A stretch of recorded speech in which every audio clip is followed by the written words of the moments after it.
নমস্কার বন্ধুরা, সঞ্চিত ক্রিয়েটার ইউটিউব চ্যানেলের পক্ষ থেকে আপনাদের সকলকেই স্বাগতম জানাই। তো বন্ধুরা, আজকের এই ভিডিওর মাধ্যমে আমরা বিগত বছরের বিভিন্ন পরীক্ষায় আসা বাছাই করা গুরুত্বপূর্ণ জেনারেল নলেজ বা জিকের প্রশ্নোত্তর নিয়ে আলোচনা করব। যে প্রশ্নগুলো আপকামিং এক্সামের জন্য খুবই গুরুত্বপূর্ণ, বিশেষ করে যেসব এক্সাম ওয়েস্ট বেঙ্গল অর্থাৎ পশ্চিমবঙ্গ সরকার কর্তৃক আয়োজিত হবে, সেই রকম কম্পিটিটিভ এক্সাম যেমন পিএসসি ক্লার্কশিপ, মিসলেনিয়াস ও ডাব্লিউবিপি, ওয়েস্ট বেঙ্গল পুলিশ, তারপর কলকাতা পুলিশ এবং গ্রুপ ডি, সাথে সাথে সেন্ট্রাল গভর্নমেন্ট অর্থাৎ কেন্দ্রীয় সরকারের যে সকল এক্সামিনেশন যেমন SSC JD, SSC MTS, SSC CHSL এবং রেলওয়ে গ্রুপ ডি, এনটিপিসি, এসব এক্সামের জন্য খুবই গুরুত্বপূর্ণ। তো ভিডিওটি স্কিপ না করে সম্পূর্ণ দেখবেন এবং চ্যানেলে ফার্স্ট টাইম ভিজিট করলে নিত্য নতুন এরকম আপডেট পাওয়ার জন্য আমাদের চ্যানেলটি সাবস্ক্রাইব করবেন। তো ফার্স্ট দেখো যে কোশ্চেনটা বলছে, সেটা বলছে রোহিঙ্গা উপজাতি মায়ানমারে কোন প্রদেশের আদি বাসিন্দা, যেটা এসেছিল পিএসসি মিসলেনিয়াস 2020। তো এই যে প্রশ্নোত্তরগুলো হবে সেটা ওয়ান লাইনার হবে, কোনো রকম এমসিকিউ অর্থাৎ অন্য কোনো অপশান থাকবে না, শুধুমাত্র সেই প্রশ্নের সঠিক উত্তরটা দেওয়া থাকবে। তো 1 নম্বর কোশ্চেনের যেটা উত্তর হবে সেটা হবে রোহিঙ্গা উপজাতি মায়ানমারে কোন প্রদেশের আদি বাসিন্দা, না রাখিন, অপশান নাম্বার এ। 2 নম্বর বলছে যে গটিপুয়া ভারতের কোন প্রদেশের নৃত্য, তো এটা সঠিক অ্যান্সার হবে উড়িষ্যা। গটিপুয়া হচ্ছে উড়িষ্যা প্রদেশের নৃত্য। এরপর বলছে 3 নম্বর বলছে নিম্নোক্ত কোন জলাশয়টি সমুদ্রের সঙ্গে যুক্ত নয়, অ্যান্সার হবে অরাল সাগর। চলে আসবো 4 নম্বর কোশ্চেন। 4 নম্বর কোশ্চেন কি বলছে, দস্ত ই মার্গো বা মৃত্যু মরুভূমি কোন দেশের অংশ, অপশন নম্বর ডি, অর্থাৎ সঠিক অ্যান্সার হবে আফগানিস্তানের অংশ হচ্ছে দস্ত ই মার্গো বা মৃত্যু মরুভূমি। এরপর রয়েছে 5 নম্বর বলছে নিম্নোক্ত কোনটি হিমালয়ের অংশ নয়, অ্যান্সার হবে সহ্যাদ্রি। এরপর রয়েছে 6 নম্বর কোশ্চেন কি বলছে, না 6 নম্বর কোশ্চেন বলছে গোদাবরী ও কৃষ্ণার বদ্বীপের মধ্যে অবস্থিত হ্রদের নাম কি, না সঠিক অ্যান্সার হবে কল্লেরু হ্রদ। এরপর রয়েছে 7 নম্বর বলছে পশ্চিমবঙ্গে লিটারেসি রেট হলো, তো এখানে লিটারেসি রেটটা বলতে হবে। তো সেন্সাস 2011 পশ্চিমবঙ্গের লিটারেসি রেট হলো 77%। এরপর রয়েছে 8 নম্বর কোশ্চেন বলছে যে সমাশিলা বাঁধ ভারতের কোন রাজ্যে অবস্থিত, সঠিক অ্যান্সারটা হবে অন্ধ্রপ্রদেশ।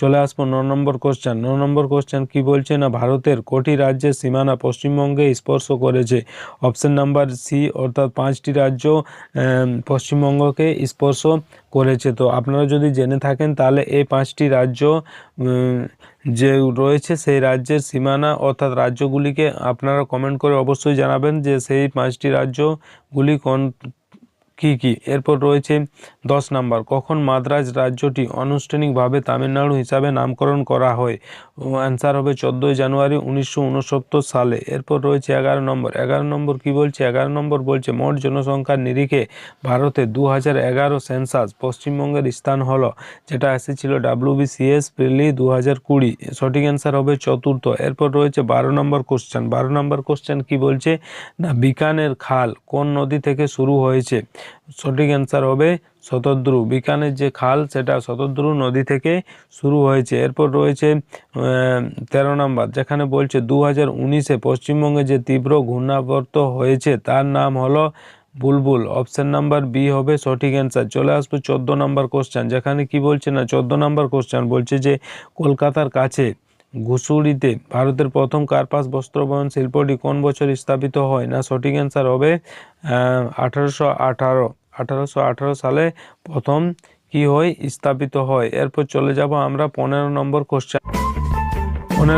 কোশ্চেন কি বলছে, না নিম্নলিখিত স্থানগুলির মধ্যে কোথায় ভারতীয় উপমহাদেশের প্রাচীনতম কৃষিকাজের প্রমাণ মেলে, সঠিক অ্যান্সার হবে মেহেরগড়, অপশন নাম্বার বি, অর্থাৎ অনলাইনে যেহেতু রয়েছে শুধুমাত্র প্রশ্ন এবং উত্তর রয়েছে তাই সঠিক উত্তরটা দেওয়া রয়েছে মেহেরগড়।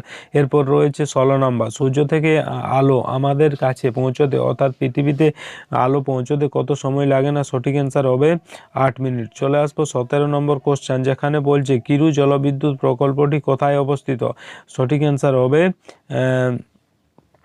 জম্মু ও কাশ্মীর। চলে আসবো 18 নম্বর কোশ্চেন, যেখানে কি বলছে 18 নম্বর কোশ্চেন বলছে গুজরাটের কোন শহরটি জাহাজ ভাঙড় কারখানার জন্য বিখ্যাত? না সঠিক অ্যান্সার হবে আলাং। আলাং যে কারখানাটি সেটা কিসের জন্য বিখ্যাত? না কোন শহরটি? না আলাং শহরটি জাহাজ ভাঙার কারখানার জন্য বিখ্যাত। এরপর রয়েছে 19 নম্বর কোশ্চেন কি বলছে? 19 নম্বর কোশ্চেন বলছে ভূমিকম্পের তীব্রতা মাপার জন্য যে স্কেল ব্যবহৃত হয় সেটা হচ্ছে রিক্টার স্কেল। চলে আসবো 20 নম্বর কোশ্চেন, যেখানে কি বলছে চুম্বী উপত্যকা কোন সীমান্তে রয়েছে? সঠিক অ্যান্সার হবে সিকিম এবং ভুটান সীমান্তে রয়েছে চুম্বী উপত্যকা। এরপর রয়েছে 21 নম্বর কোশ্চেন। 21 নম্বর কোশ্চেন কি বলছে? না 21 নম্বর কোশ্চেন বলছে ভারতের সর্বাধিক তামাক উৎপাদনকারী রাজ্য হলো কি? অন্ধ্রপ্রদেশ। অপশন নাম্বার বি হবে সঠিক অ্যান্সার। চলে আসবো 22 নম্বর কোশ্চেন, যেখানে কি বলছে 22 নম্বর কোশ্চেন বলছে ইসরো সম্প্রতি কার্টোস্যাট 3 কে উৎক্ষেপণ করেছে কোথায়? না আহমেদাবাদ থেকে। ইসরো সম্প্রতি কার্টোস্যাট 3 কে উৎক্ষেপণ করেছে, সেটা আহমেদাবাদ থেকে উৎক্ষেপণ করেছে। এরপর রয়েছে 23 নম্বর কোশ্চেন, যেখানে কি বলছে? না 23 নম্বর কোশ্চেন বলছে আরোহী ক্রমে পশ্চিমবঙ্গের নিম্নলিখিত চাল উৎপাদনকারী জেলা নির্বাচন করুন। না এর সঠিক অ্যান্সার হবে প্রথমে হবে মুর্শিদাবাদ, তারপর হবে মেদিনীপুর, তারপর পূর্ব মেদিনীপুর। এরপর রয়েছে 21 নম্বর কোশ্চেন, যেখানে কি বলছে নিম্নলিখিত কোন শহরটি মুখা নদীর তীরে অবস্থিত? সঠিক অ্যান্সার হবে পুনে।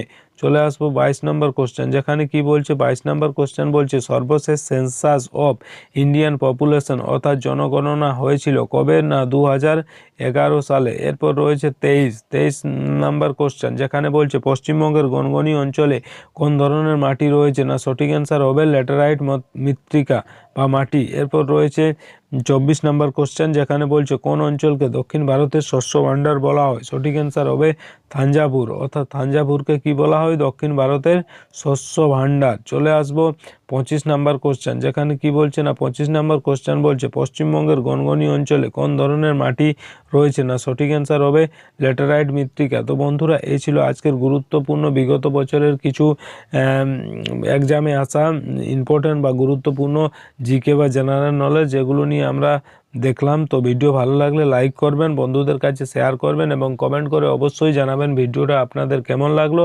এবং এই চ্যানেলে ফার্স্ট টাইম ভিজিট করলে নিত্য নতুন এরকম আপডেট পাওয়ার জন্য আমাদের চ্যানেলটি সাবস্ক্রাইব করবেন এবং পাশের যে বেল আইকন সেটা প্রেস করে দেবেন, কারণ যখনই আমরা এরকম নতুন কোনো আপডেট নিয়ে আসবো সেই আপডেট সব থেকে প্রথম আপনাদের কাছে পৌঁছে যাবে।